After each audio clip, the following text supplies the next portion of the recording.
It's Sorcerer King Day. How excited are you today, Scott, to be streaming? I'm pretty excited, to be quite honest. We have big things to show. A lot of times the changes that we have are like little data changes or something deep, you know, well into the third act of the game, whereas now we get to talk about front end stuff. We get to talk about the wizard tree. We do. Actually the first pass on its probably the overhaul. I could see us tweaking it a little bit more, but it's definitely more fleshed out. It's probably it's the wizard tree is much better. Scott and I actually spent some time on it this morning after Scott had done. Oh my god, I think I'm doing the echo thing. You can kill me if so. No, I wasn't. Okay, we're all good. Everything's fine. Everything's fine here. Brad had kind of taken a whack at it, and then Scott went and marked that up with some further refinements, and then we bounced it around this morning, and I think it landed in a pretty good place. Yeah, I like it. It's definitely an improvement over the previous wizard, I guess. And there's a couple of things that, if we have the time, I would like to dig into, but there's some things that just require a lot of code. Like in the, we got a lot of great feedback in the Galore intervention post on the forums. Yes.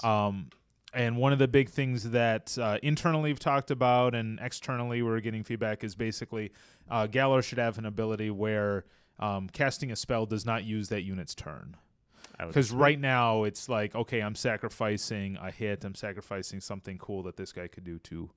And so a lot of times you have like crappy units that become your like sovereign, you know, your sovereign casting unit where he runs to the back and then calls for help from the sovereign. I kind of have those guys now. I just call them default units and I don't equip them with anything, and they die all the time, and it's like, whatever, you did your job. You called the sovereign. You're good. That's right. So yeah, we'll dig into some of that stuff and talk it through. So yeah, and then we also have some front end stuff. This is a build that was literally made like half an hour ago. It's so fresh. You tested it, right? I did. I played it a 5 bit. minutes. All right. So let's pop through. These really haven't changed.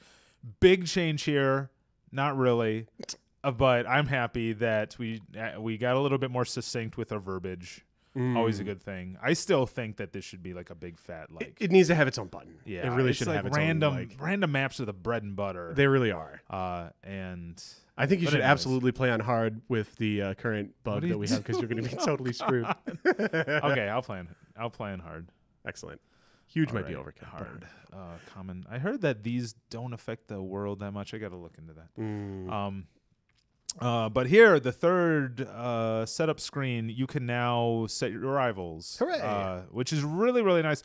It actually gives a lot of flexibility to the game that you shape, because you can go in there and it's like, I don't want any, minors. I just want to play me versus the SK, or I want to play, guys that are at each other's throats, where it's the Frozen Realm and the Ice Lords. When you have those on the same map, you got to pick and choose. Can you literally not actually ally with both of them, or is it just a lot harder? I think it's a lot harder. Because you get like minus...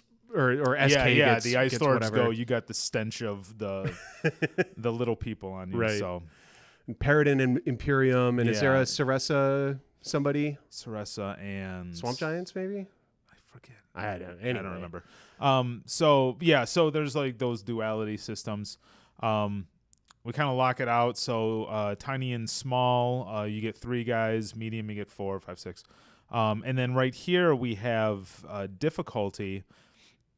When I stubbed this in, I only had the beginner thing hooked up, where if you play on beginner, basically they won't expand. So you kind of go back to how SK always was. Right. But for people who want to, have that extra challenge in Act 1 and 2, you can have it by upping the difficulty. And then Insane. Let's just play on Insane. I think we should. Brad came in here and said that he made the AI insaner. I want to see how crazy it gets. So let's load up a game. All right. A couple comments / questions from the CW. Says, the SK responses are sometimes strange. I destroy a garrison, and his response was, I see you are building the Tower of Mastery. I heard about, there is definitely a bug with the Tower of Mastery SK interaction. Which is just a I need matter to of look like into it. Yeah, it's triggering in the wrong place, and it's hopefully a data change. Oh yeah, I'm sure it is. I'm sure. So that should be fairly easy to fix once you actually have a minute to look into it. Yeah. And then also, yeah, that's definitely a bug. Also, CW is reporting that the intro quests are not firing for custom sovereigns, whill That's weird because I thought that we fixed that. Well, we will look into it. Yeah. I love that intro reward for the wizard. The because you start off with the bonus XP ring and the bonus sight amulet. Yeah. Which just makes me swell with joy. Okay. Trees. Question: Did you change the map script so that you're always starting with a clay pit now, or something besides a shard? No. Because I Does it just seem got to that. always happen? Well, we're 4 out of 4 today testing this build because I was playing around just making sure Very the build weird. was something we could actually stream. I got a clay pit every time, That's strange. which is interesting. We need to just do a second pat, just kind of look over map randomization Sure. before going gold, because I guess right now you get a handful of treasure chests around you, but then as you go out farther, there's like none. There's very few, yeah. And it's really except for the occasional golden chest. yeah, and Golden chests really ought to be guarded, by the way. yeah. They really ought to be, because it's so game So breaking. easy, yeah. I mean, it's hilarious, and like it does kind of feel good as a player, but it does feel a little bit cheap. Yeah. Because you're just pimping around to the scout, just checking some stuff out, like, oh hey, here's this like level 10 sword that just demolishes everything. Yeah. So, but yeah, we got to fix that. Because a lot of times players, throw a couple of scouts out there, and the idea is that you go out there and you get stuff. And right now, that's not really working that way. Tobson says, sounds like upping the rival difficulty makes SK more similar to FE. In some ways, I mean, because they'll expand, but it's really more about like they go gobble up city spots that you want. Yeah. They're never the same kind of, I guess, enemy factions as you see in like a traditional. They're playing a different game. They're playing a gimped version. Yeah, and they like it's more about game. making them more of they're a rival for city spots and resource spots. Yeah. And they join the SK faster. Yeah. So they'll join the SK and then go to war with you.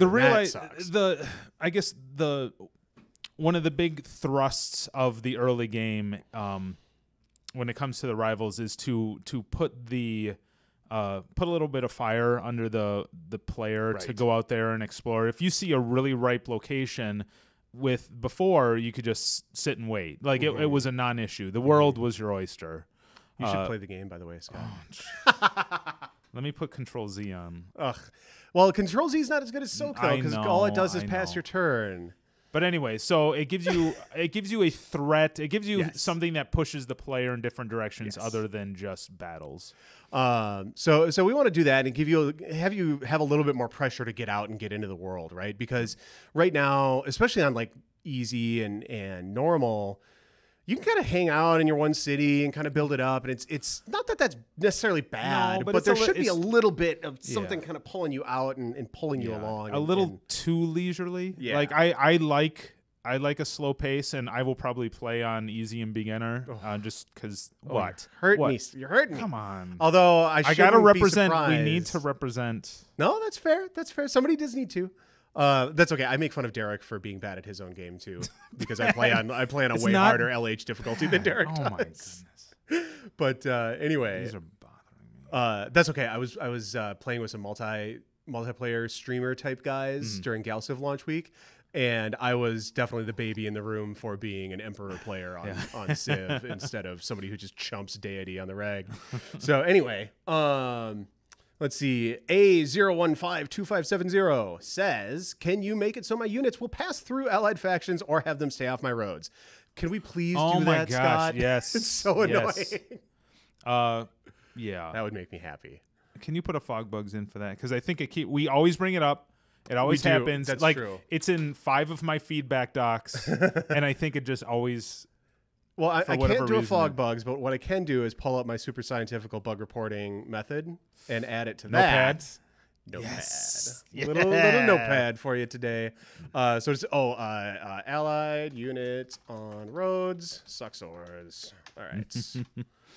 I really like the change to the Summon Wolf spell on the Bandit Captain, because it makes it so it's not cheap and he's not summoning wolves on you all the time like he was. What was the change again? It's he can't do it till round 3 or 4. Or oh something. yeah. And so now it's like you want to get out and you want to go kill him. Yeah, which sucks because he's a little bit harder target than Yeah. like the wolves and the other wussy bandits that are with him. But it's like, do you let him stick around? And right. I love those little choices. Totally good game. I feel kind of the same way the priest kind of has this they have a spell called Into the Light now, where you can get mana. Basically, it changes the way that you play the first few battles with them, because you're always looking for somebody who's down. You know, so you're Into the always Light is like it does a little bit of damage, but if it's it does a little blow, bit exactly. It gives you mana. You get mana out of a kill if that's it's great. If it kills. Totally into stuff like that. So it's like. It just changes those encounters a little bit. Let me talk. I see it in your eye. You're like, play the game. I want to talk. Fine, Scott. Okay, I don't need any of this stuff. No, that's okay. I'm fine. But it's worth talking about the new wizard spells that he starts with. He starts with a flame dart, ice blast, and lightning bolts, which are kind of they're ice and fire versions of flame dart, more or less. They have a little. I think they have a little change. flavor on them. Yeah, ice blast has like a minor slow effect, and lightning bolt I think scales better with shards, but it's more expensive. Yes, and it also shocks them. It does. It costs the more ability, mana, but the ability lockout. Ability, yeah. So those are cool, and they give the wizard a little something to feel a little bit different and feel more like he's the really caster guy. Are you gonna kill these guys, or are you just gonna let them wail on you? I'm talking to you. We're talking about the game. Yeah, man, we gotta do something. Oh my gosh. Yeah, well, wow, not unusual for Bailey to get chewed on pretty good. That tends to happen in my games a lot. Yeah. Oh, that works out nice. So there you go. There we go. Excellent. Let's see. Have you found the bug where the Fog of War stays active on the tactical battle screen? I have not personally encountered that bug. Do you know that? Fog of War stays active? Fog of War stays active on the tactical battle screen. Oh my gosh. That sounds awful. Yeah. Sorry about that. Yeah. No, if you haven't, please do report it on the forums. Tubbsen says you just got doged, which one of our formerly support now QA guys is like the Doge master. I'm really amused by it all the time. Man, are you gonna lose Bailey in the first battle? I was looking that way. I'm kind of embarrassed for you, Scott. Well, let's not talk about. Well, if you kill that, or just run away and get shot by the archer. That's no. I knocked his initiative down with Ice Blast. All right. Utilizing the new spells. Oh, he just it was bleeding. Oh, yeah, he is bleed. Right. Well, fine. Well, it is what it is. Yeah. I actually really like starting with Bailey. I tend to load her up with a bunch of defensive equipment. Yeah, actually, I should have. Because then you can dump out a couple soldiers. Yeah, and Howl, with Howl, yeah. they actually do pretty well. Yeah, it's because it's +1 attack to each figure in the unit instead of the overall unit. Because all your starting dudes are only one dude. So I don't think we change any of the Tandis screen, although that's on the list. Not yet. Get your sovereign level already so we can talk about that. I can just go to it if you want. Well, here, they'll probably give you the level. Ooh, I get so excited every time I see mana berries pop up in that loot screen. They're so delicious. Pavlonian. Oh, I'm going to get so much mana. So much mana. Speaking of which, let's... If you craft a mana potion, I'm going to be so disappointed in you. Oh, I don't have it yet. You don't? I don't have it yet. Okay. Yeah, crafting, for anybody who's late to the party, crafting is now something enchanting is now an unlockable. Yes. Which kind of paces it out a little bit nicer. It's more of an Act 2 thing. Explorminate managed to jump on for a bit to say hi. Oh, cool. Hey, Explorminate, welcome. Always glad to see. I know you're like the biggest SK cheerleader on the planet, and we appreciate that. And he's here just in time for the new wizard tree, which is pretty cool. I love that this is already in after we literally talked about it like 3 hours ago. Yeah. And it's nice to be able to, like I said, I know there's been a lot of fears when it comes to pacing and iterating on that stuff. Like, when are you guys going to do it? When are you guys going to do it? Once we get the time to sink our teeth into it, it's like, me and Adam were talking about where to put Recruit Hero 3 hours ago. So now it's in. They're not all hooked up yet, but that's okay. They're not all hooked up, but at least we can kind of talk about our ideas here. So A lot of these are the same. There's nothing wrong with like mentor, marching orders. A lot of this stuff is necessary.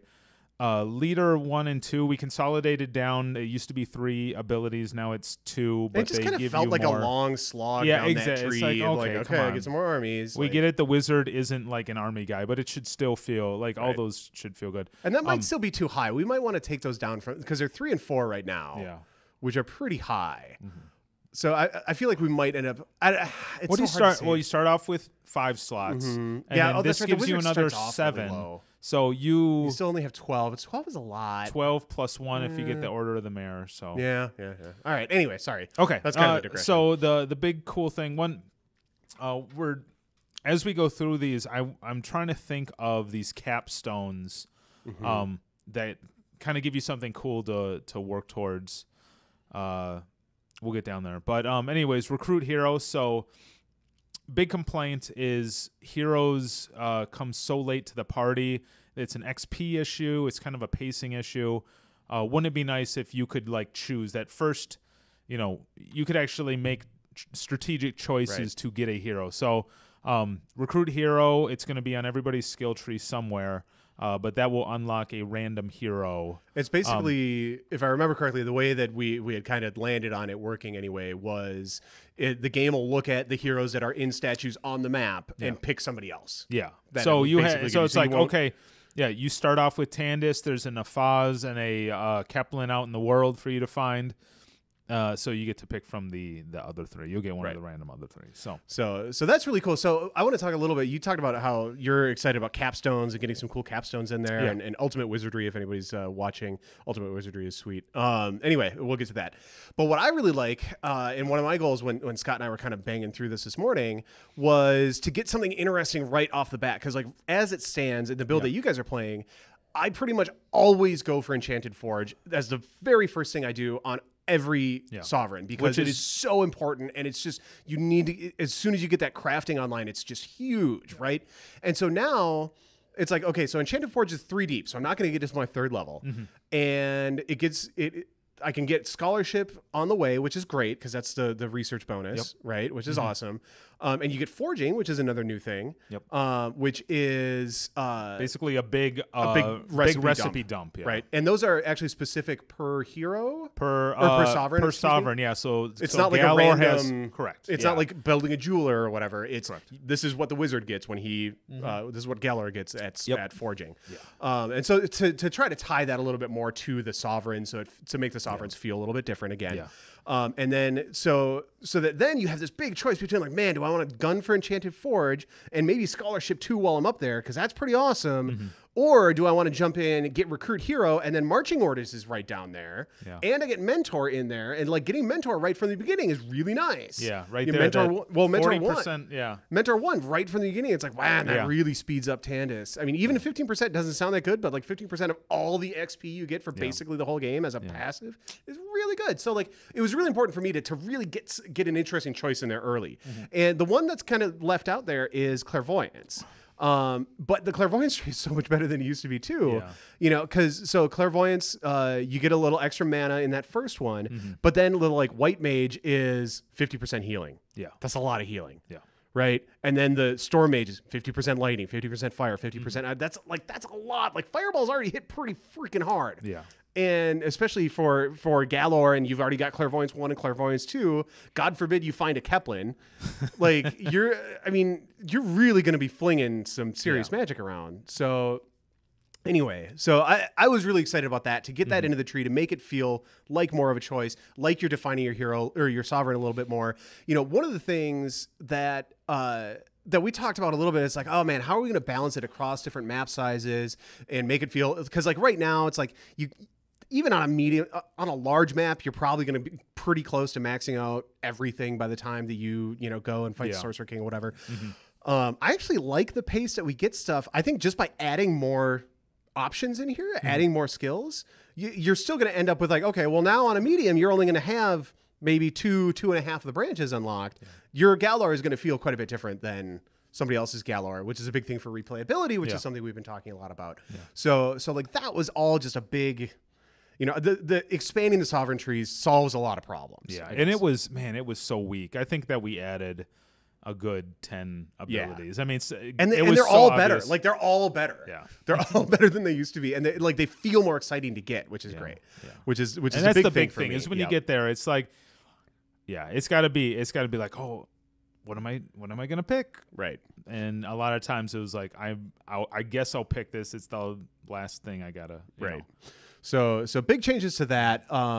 So that's exciting. So the wizard feels way better. Did you want to talk about your capstones that you were excited about while we're here? I guess they're not super exciting on this. Well, ultimate wizardry is pretty exciting. Yeah. So marching orders now gives you 2 moves, which is useful. I may even up that to 3, just because on bigger maps, like. Yeah. Moving is so important. Well, and especially as the game goes on, because you're starting to, as your kind of sphere of influence gets bigger, you have more territory to cover, literally. Yeah. And you have different objectives that are farther away on the map, and it's like, oh my God, it's like, I find myself just cloud walking like constantly. Yeah, I cloud walk that. And or just building tons of outposts so I have roads. Yeah.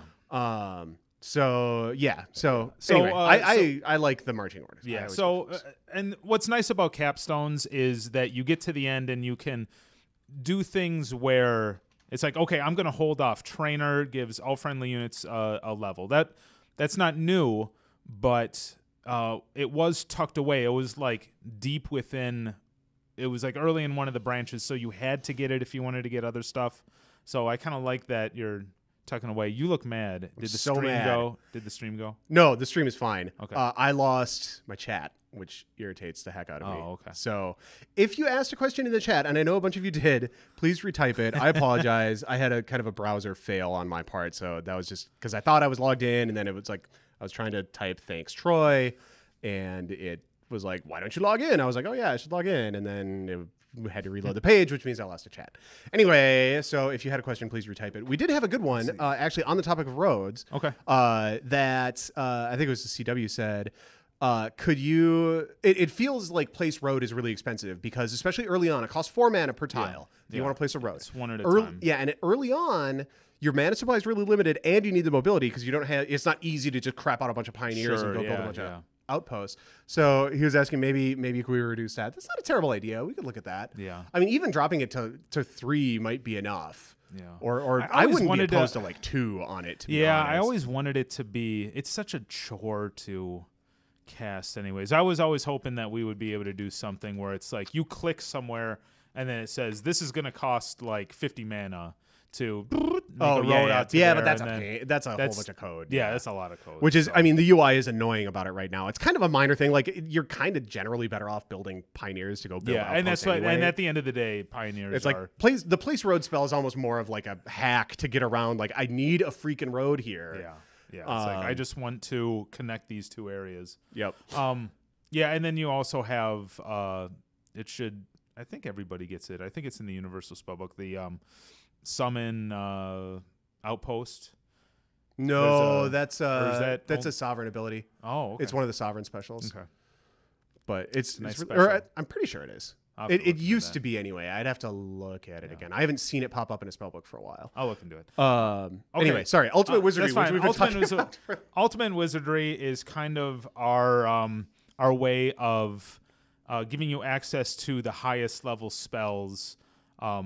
As the wizard, you know, he's the wizard. He should get the most awesome spells.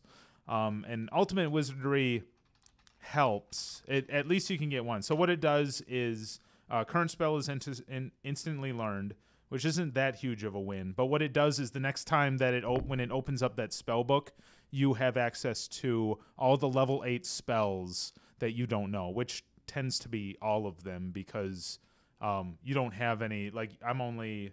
You know, Galor is technically only level 4 with Wrath, and you can't get up to level 8 with. So anyway, Ultimate Wizardry gives you access to those big spells right off the bat, which is cool. Which is cool. And again, reinforces the wizard as he's the spellcaster sovereign. If you want to fling a bunch of spells, play the wizard. So that makes me happy. All right, had a good question from. You can actually play the game now, Scott. I feel like it's up to you. Had a good question from our A number friend. Are you looking at changing the Revive land spell? Currently, there is virtually no place you can cast it due to the 3x3 grid and land type restrictions. Yes, I see the concern. I think what I'd like to do is keep it 3x3, and just deal with the figure out what those restrictions are. Yeah, because there's a bunch of weird stuff that got added when we added the different biomes, for lack of a better word, like the swamp forest and the ice forest are like they're not tagged right, so they don't count as forests for abilities that are supposed to be forest based and that kind of there's stuff. A lot. There's just some stuff to clean up around there, which I think is again mostly data actually. I think I could be wrong. I got attacked and the shard got attacked. This is turn like 3 and a shard got attacked. Yeah, everything's a lot more active now, which is good in my opinion. I think we really need it, and this is also on hard. That's true, and it's hard insane. is always ramped up quite a bit faster than normal has, which again, I mean, I'm definitely the kind of player who plays on hard, so yeah. What are you doing? You got bandits. So I'm kind of curious. I'm curious as to, because we have some of our really hardcore players in the chat, and do you guys like? Because I always find myself building or crafting, excuse me, like just a really weak item so that I can enchant them, right? The basic leather gloves and the leather boots and just whatever I happen across the mats for, which tends to be a lot of leather early in the game because you're out killing wolves and bandits and stuff. How do you guys find yourselves doing that so you can craft it, or do you save your materials for better equipment so that you have like actual better baseline equipment so that you don't end up with a bunch? Because the problem with the way I do it is that I end up with a bunch of like, man, that's a really nice enchanted leather gloves that that's as enchanted as you're going to get it. Right. And so they have like a lower ceiling of effectiveness, and then I get annoyed and I have to make, better stuff for my main heroes and, my main units and stuff later. So I'm just curious where people land on it. Where do you land, Scott? I definitely craft the bigger stuff and then enchant it like kind of piecemeal. Like I savor it, I guess. Roll it around on your tongue a little bit. Yeah, really just get the feel for it. Yeah, but I'm a turtler. I like to have like one of every loot just in case there's a quest, just in case there's just in case. That's rough. Oh, that is a sweet city spot there. Yeah. Dang. That is going to be... Well, it would be a sweet city spot if City Enchantments worked in this build, but they don't, so never mind. I was going to dodge that one. Whatever, it's an internal build. And, it's already fixed. Yeah. That issue actually got fixed, 5 minutes before we went on the stream. I just didn't have enough time to run another build and get it onto the streaming PC. Yeah, that bug came out of... we're tweaking enchantments. So some of them can stack? Some of them can stack. So you'll be able to... if you have like a really sweet city, you can enchant the hell out of it, which will be... I like that. I still think we need to revisit the amount of essence you freaking get. That's been brought down. So it has been brought down. Okay. Yeah. Okay, so that might actually be okay then. Yeah. As long as we don't let you stack the truly overpowered city enchantments, that'll probably be okay. Yeah. Oh, man, I got through. You need right into battle. You need to heal your dudes is what you need to do. I'm not turtling enough because we're talking. It's my fault. It's always your fault. So players are saying almost no leather. Interesting. You just save your leather for doing that is the better, because the better iron equipment does still require some leather to it. As I recall. And then Thompson just does hand-me-down equipment where he just makes what he can and then hands it down. I mean, that's kind of how I do. Yeah. I kind of wish that there was a way to disenchant equipment to some extent, but that's really like a major post-release patch and or expansion kind of a feature. There's no way that would be in for release. We had a question a little while back from Explorminate asking, as he likes to do, if we had any sort of date on a release candidate type of patch. No. Yes, but I'm not going to tell you. Yeah. We were just kind of working out what our kind of last few little beta patch dates are going to be. We have a release date that I'm still not going to tell you, but we're just figuring out what that looks like, because it's there's a lot of scheduling involved in terms of okay, well, what do we want to put on the menu for this patch? When does that hit? Does it hit in it? How does that work with QA and support and publishing and marketing and all that kind of stuff? So there's a lot of moving parts. But and because we have a really heavy release schedule this summer and fall, although Sorcerer King is not going to go out that far, it'll be sooner than that. I'll give you that much anyway. Excuse me. Anyway, so there's some moving parts, and I don't have a definitive answer right now. But there will probably be an announcement soon. Hard is rough. This is Brad did something. He definitely did, which is good. Again, I'm excited. You know what? We often internally talk about like what kind of when there's a design conundrum, it's like, okay, what is Sorcerer King trying to be? Like, what's the nearest type? And at the end of the day, it really does feel more like a roguelike where you're trying and you don't agree. This is what we come up with. I know that like other people on the dev team always say like, oh, it's kind of a roguelike. It's kind of a roguelike. And I mean, maybe I have a different definition of roguelike, but I disagree. I mean, I see it more of like an RPG. It's almost more like it feels, the way it feels is more like a Heroes of Might and Magic to me. Okay. Where you're kind of like going around, you're kind of building your stack of doom and you're leveling up, and like it feels closer to that to me than it does to a roguelike.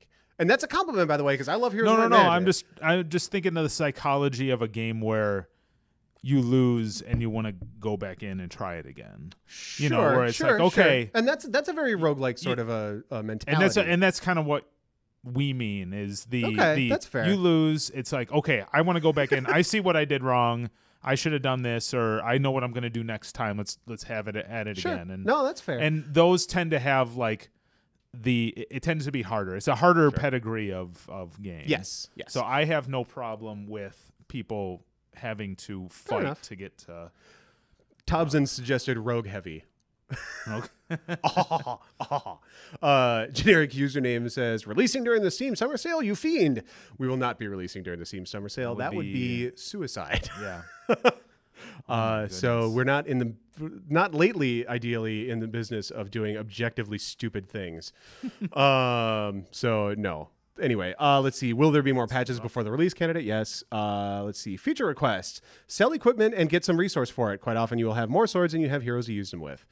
Yeah, that's what I was kind of getting at with the idea of disenchanting, which would make more sense because like there's no money in Sorcerer King because there's no economy because it's halfway to a post-apocalyptic kind of a thing. Yeah. But some kind of disenchanting would be cool. But again, it's like that's definitely a 1.1, 1.2, or maybe even an expansion kind of a feature. So let's see. Troy Kostisic says it's much more like an Infinity Engine RPG, not a roguelike. That's kind of interesting. Oh. I could see that a little bit. And now, to be fair, I love Infinity Engine games with all of my heart. So I'm not going to argue if people want to compare our games to Infinity Engine games because I think they're brilliant. But that's kind of interesting, just in the sense of like growing and like it feels a lot like an RPG to me. Like I fought the RPG comparison for a long time, and that's a terrible city site. Put it on the good one. So, but I mean, especially once we had that huge quest dump, once we got the intro quests in and some of the extra minor race interactions and stuff like that, or whatever we're calling the minors these days, rivals. I feel the RPG a little bit more these days. So let's see. Towson says it sounds more like an XCOM kind of a feel than a roguelike feel. There's definitely a little XCOM to it in that you're trying to, go out and save the world before the end comes. Yeah, it's just hard. Like XCOM, the XCOM comparison invites the like, why is your tactical combat? So like XCOM has that like XCOM. I feel satisfied once I'm done. If I get all the way through and we can't rely on a once through. That's why we keep bringing up replayability. Like we got to make sure it's something you're going to want to jump back in again. And generic username agrees with me about the city site behind the shard because seriously, it's so good. I just see it. I get tingly. Although that's actually far enough. You could settle both of those. Nice. Is it? Yeah, the one behind the shards, Scott. Come on. Oh, sorry. Jeez. How did I miss that? I don't know. Stop talking to me. Can we bring somebody else on? I will play. Somebody else can talk. I would be into. I wish we had more. Our final stream. I'm gonna nail this. Okay, fair enough. Fair enough. Final stream. Like, okay, we're pulling the plug, but I will feel satisfied. Oh, So- geomancy is something. Now Oh, you have yeah. access to raise lower land. Yep. Which is so, nice. And that's again going to go in for everybody, I think, right? Or is that just a Galar thing? No, just a Galar. It is just a Galar thing? Yep. Okay. Otherwise, you'll have, what, scrolls? Yeah, you have scrolls, you have Harvest Mountain, you have Yeah. access to other spells that kind Well, of the Guardian has geomancy right now, Ooh, doesn't she? She does. So is she going to lose it? Or is No, Galar... she'll keep it. She'll That's keep it in another, Galar, just get it It's too. just like here, though. We're trying to throw. Oh, God. You know what you did, Scott? Galar Bone. What did I do? Or rather, what you didn't do? Look at this screen and tell me what you didn't do. No, I did. That is a bug. I did get this shard. No, you did get the shard. What didn't you do? Oh, I didn't get that. After we talked about it, like, look at that. It's right there. And then I moved away. Amazing. You should also build on that shard, though. The one that you just got. Yeah, There we go. All right. I feel better. I promise to stop razzing you for at least 20 seconds. Oh, No, you're okay. You're okay. Am I? It's an AI. It only moves one. Okay. There you go. See? You're good. Okay. And I mean, it's just a lone panther or Yeah, whatever those are. It shouldn't get through the... I almost garrison. outposted that. Oh, that would have been embarrassing. That's like I actually forced myself just to only use the B hotkey to make star bases in Galciv because I actually did it on a stream where I was like, oh man, I'm gonna drop the star base. I'm gonna get it was some awesome 3 or 4 resources or And something. what does? Well, because you can build a shipyard and the buttons are right next to each other and they both start with S. And I was like, yes, now I have a shipyard out in the middle of nowhere. My gosh. Fantastic. Oh. It was really I just embarrassing. ran away from this guy. All right. Look at I had 3 prime spots. That's what I'm saying. Not really prime. This is That's pretty prime. You don't have any logistics though, so you're gonna have to attend to I that gotta situation. Do something. I didn't get to talk to Brad in our meeting about tightening up logistics. I do. Oh, good. Want to do this. Well, yeah, because now that's right. Because barracks are behind armories now, so which is actually good because it makes it a little bit harder to make new cities instant logistics factories. Yeah. So I actually appreciate that. Genius is Me says maybe enchant your city, Scott. As I said, there's actually a bug where city enchantments are bugged right now. There's some bad logic where it says that you need essence, like you can't. I think it's only some. It's only some spells. Let's see. It was all the ones that I tried. And again, it's already fixed internally. It's just that this build, it was literally fixed like 20 minutes after this build was made. Oh yeah. So don't freak out too much about it. Yeah. So there's the bug. We're gonna ignore that. I apologize for that. Man, this is a crazy good start though. Yeah. Even though you got Tandis's whole army murdered, which isn't really that big of a deal, to be honest. Yeah. It'll be fine. I mean, I like to keep Bailey around if I can, but I don't worry too much about it. Those barbarians are maybe going to kill Avalon, though. So you might... Oh, yeah, I am playing hard. See, that's why... Yeah, they're a lot more aggressive about attacking cities and stuff instead of just kind of hanging around. Although they're kind of chilling right now. So might not be the end of the world. Haste is so magically, masterfully overpowered. Which I got to stop complaining about things that are overpowered because I actually just got in an argument on a forum today. Well... today and yesterday, which is not unusual. I do get a lot of forum arguments, but about stuff. Oh, geez, stop! I wasn't even looking at the screen until I'm like, why are you running that way? Anyway, right. About balance in single player games and like what's appropriate balance in a single player game, right? Like what is. How okay is it for stuff to be overpowered, right? And which is an interesting question, right? Because like the old Simtex games that everyone loves, myself included, excuse me, those are like Master of Magic, Master of Orion, stuff like that, have just hilariously, stupidly overpowered stuff in it, right? Like, and I mean, to the point where it's like you have to literally choose like, okay, I'm just not going to use DOP stuff this game because it's just going to trivialize it because it's that strong, right? Like creative and subterranean in Master Orion 2 or, starting 11 life or 11 death in Master of Magic, stuff like that. That literally is just like totally game breaking. And it's like, but is that okay in a single player game? Like, I don't know that it's that much of a problem. I think... I appreciate a little bit better balance because I think a better balance encourages more creativity in the player, because if it's more balanced, then you kind of pick and choose what you like to do or what supports your particular strategy, rather than like, oh, well, this, you know, wraiths are OP, so I'm just going to summon wraiths instead of summoning something that maybe works better with my army composition or something like that, right? But at the same time, it's fun to be overpowered, and there's definitely some overpowered stuff in SK. From that perspective, that would, like, in a multiplayer game, we would totally have to get rid of. That there's just no two ways about it. But so, like, I don't know. I'd be interested to see what chat thinks about it. Thompson says when everything is OP, everything is balanced. That's to some extent true. And even if SK was a multiplayer game, like Galciv is a multiplayer game, and Galciv will never have the same kind of balance as like StarCraft, right? Because in Galciv, you're not really playing against pubbies on a ladder or anything, right? If you're playing multiplayer in Galciv, you're probably playing with friends. And if you guys decide that something is OP, you just ban it from your games, right? If you're like, okay, well, dense is overpowered because you can put tiny, blah, blah, blah, blah, blah. You could just say, well, okay, nobody's allowed to take dense, and just do it kind of that way. And it's not a huge deal. The one thing I do feel, sorry, I'm kind of going off on a rant here, but I guess that lets you play the game a little bit. So the one thing that I do feel like is that when you have something that encourages bad or poor or tedious gameplay in order to get an advantage, that's what sucks. That's what really is not ideal.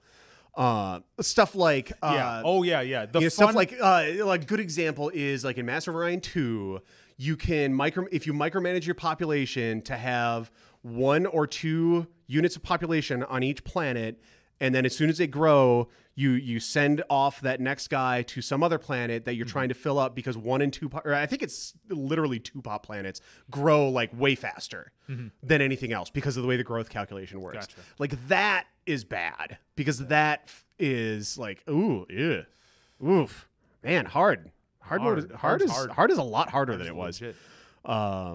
So like that kind of stuff is lame. You never want the best strategy to be boring or tedious. You want the best strategy to be the most fun, enjoyable experience. So as long as winning is fun in OP, I don't. Right. And there's also, I mean, there's always like I will play Sorcerer King on hard, like, because I am fairly confident that I will demolish normal pretty good. Because I play a ton of these games, and that's okay, because hard should be tuned to be kind of baseline for a player like me. There's something exciting about getting to the point where you beat normal, and then you get to hard, and it's just wiping the floor with you. You go, okay, now I got to dip into that arsenal. Right. Yeah, absolutely. So, all right, I want to actually catch up on the chat, because I asked for comments and then I didn't actually read anything out of the chat. Generic username says, try not to overuse haste. You don't want your best fighter pushing 80 by the time he hits the boss. Yeah, haste is pretty OP right now, which is kind of, again, good. The issue that we have is that because you can stack so much stuff together on a single unit in Sorcerer King between crafting and enchanting, and we talked about this, I think, last week, that haste in particular and initiative effects get really, there's kind of a geometric power progression. So that's, we'll see. All right. Generic username says, acceptable balance in single player is where the player doesn't win all the time. That's reasonable. I feel like I want to. It's such a weird thing, because it really depends on the attitude that each individual player has. Because some people want to win every game that they start. Right. And like, I definitely have times where I'm like, you know what? To use a Civ 5 example, like, I'm just going to play on King because I want to know that I'm going to win. Like, I'm going to play. I'm going to have some fun. But I know that, like, there's no situation in which I'm going to lose on King. Unless I like literally have a stroke while I'm playing, like, and keep playing despite like being paralyzed in half my body. So yeah, that's an interesting answer though. When you hit 100 initiative, the SK haste is not so OP anymore. Fair enough. Let's see, what do we got? Oh God, Alpha Centauri supply crawlers. Yeah, that was really tedious micromanagement. Trading and worker stealing in Civ 5, absolutely. 22. I don't want to just bag on Firaxis games either, because I love Firaxis games. And when I say I don't like this thing in Civ 4 or Civ 5 or whatever, it's with the caveat that I've spent some 2,000 hours in those games because I love them. So I don't want anybody to think that I'm just ragging on those guys. I could complain about Stardock games too, but I complain about Stardock games enough on the stream that I don't want the teams to get any more annoyed with me than they already are. I want to point out that we are 22 turns in. Woo! And that is much higher. Yes. Yeah. And look at four shards have been attacked. This one, no, wait. Oh, I have there's one that's really hurting. So this, if nice. I were to play, geez. yeah, I think I would lose this game if. You might lose this game. I don't know. Like sometimes you can kind of hit the tipping point with your hero or your doom stack or whatever, and things can turn pretty rapidly. Like once it's like, okay, now it's like garrisons are no longer a problem, so I just got to go find the garrisons and wipe them out. Like because you're not going to because you don't take as much attrition on them that is an issue. So you can start really. The doomsday counter going up can get pretty nasty as well, as we've talked about. Like all of a sudden, there's like, oh man, there's a lot of big stacks coming in, but the player can definitely kind of hit those tipping points himself. Yeah. So I don't know. Actually, Brad, I did bring that up to Brad, and he said that there was a bug in there. So he He's tweaked that. I think he's tweaked some of my complaints about it being too hard, and then went in. Beefed up even more stuff because other people were saying things were too easy. So fair enough.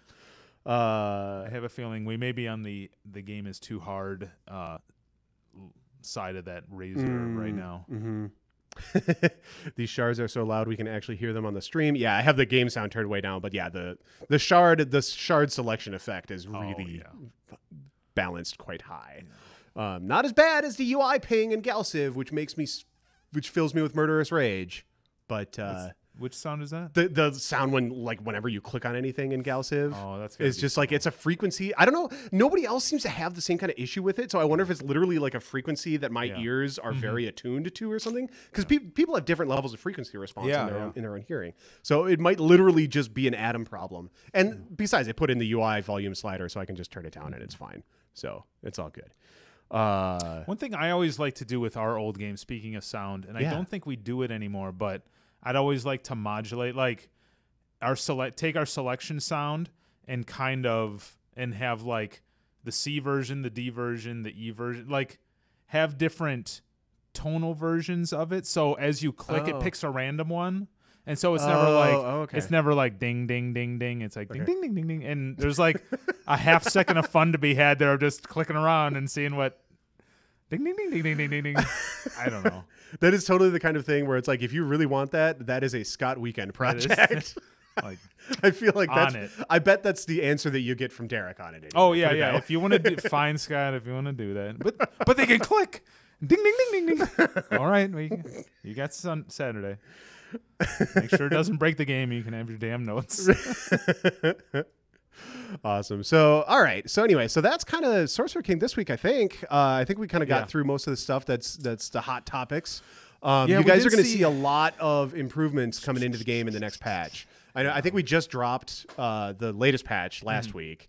But that doesn't have any of the new like rival systems or anything in it. Nope. So you just stealing units and running around? Yeah. See, I actually remember to put the cheat argument on the executable. Thank you for once. So I'm saying anyway. I want to see real quick if they have just control you. Jeez, bouncing raiders around, stealing units. Just wipe away the fog. It's so much easier. Oh. Did I turn the miners down? No, I didn't. No. There's a whole bunch of miners. They're on insane. There might not be. There's also 3 miners, and you're on a tiny map, so there might literally not be anywhere for them to expand. I think they gave up, and then So I think the AI goes, okay, I can decommission my. Jeez, that's a lot of SK units. Man, look at all that purple. I'm screwed. I'm giving up. Totally I'm screwed. Retire. Okay, SK, I'll join you. Man, small maps are really cramped with 3 miners. I actually kind of like cramped maps, so that doesn't necessarily bother me. But that's very interesting. But that would be kind of an interesting, gameplay scenario of like, okay, well, maybe screw diplomacy this game, and or maybe there's like one guy that you actually try to get on your side, and the rest of them was like, you know what, I'm just gonna go conquer me some miners. Because the miners, like, I actually really like the change that we made to the map script where the areas of their cities around their cities are always really good. Like they always have a shard and a bunch of resources. So it's like, man, it's a little bit I do kind juicy. of want that. I kind of want that site. And you are kind of being a dick, so yeah. Okay. Generic username says, I believe the phrase is knife fight in the locker. I think that's a pretty good. I like those kind of, I don't know. I'm a super aggressive player in strategy games most of the time though. Like I'm the guy who like pumps out 3 of whatever the starting unit is and just goes on a rampage because you can so often you can snowball so well. And I love it. Is there something with turning the fog off that washes out the SK zone? That looks really bright to me for some reason. Well, then you got that. Oh, yeah, because mountains keep drawing through. And never mind. Turns out we don't have it. Maybe it's literally just having it all revealed makes it look way too bright. Interesting. Anyway, that's our game for the week, I think.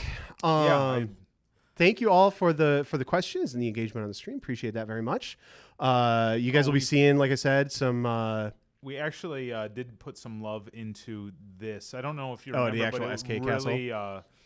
It really bled into the background. Oh, yeah, the colors. It's got some more highlights and stuff. Like, before, it just felt like generic Onyx, you know. So it added a little bit of gold, a little bit of panache. And... Excellent. Pops if I don't see anything about panache in the patch notes, I'm going to be very disappointed with someone. 50% more panache. So that's right. That would be awesome. Paul made a claim in the Galciv patch notes and in one of the recent ones that he didn't add any more typos, and I don't believe it. I don't believe it for a second. No typos.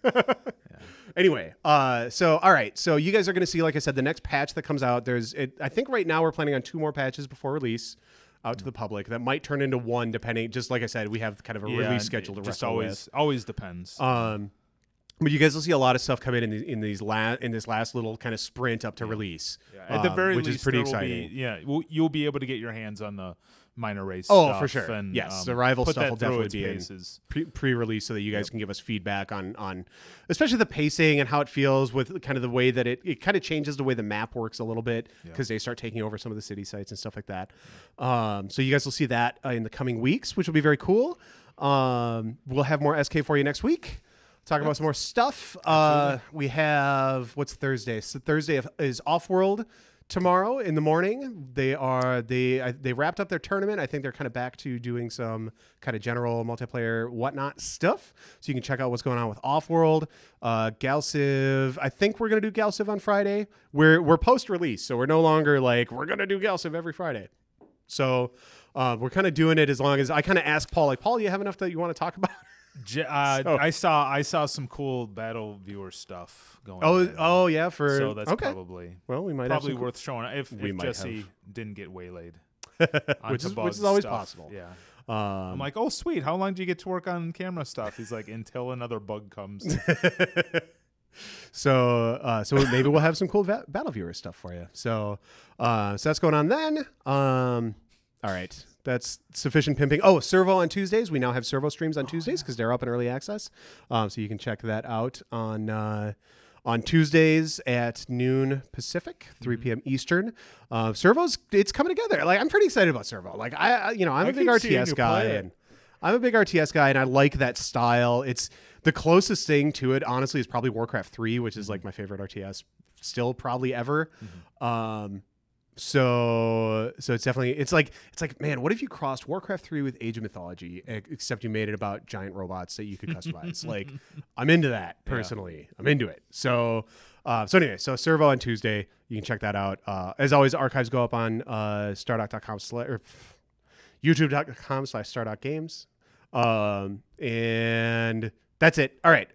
Pimping successful. Thanks everybody for coming. We'll see you soon. E3 is next week, so actually we won't have any streams next week. I am lying through my teeth. Oh my gosh. We're not going to stream nothing next week. You get nothing. Why? Well, Are you trying to say that E3 coverage is going to E3? I think people are going to be busy with some E3. Well, there's going to be some Stardock stuff at E3. So we're not. Will there completely- be? There will be. In fact, I'm going to be in LA. So staying in freaking Beverly, which is like a jillion miles away from downtown, which sucks. But I will survive. I'll survive going to E3. All right. Anyway, I'm seriously babbling. Thanks for coming, everybody.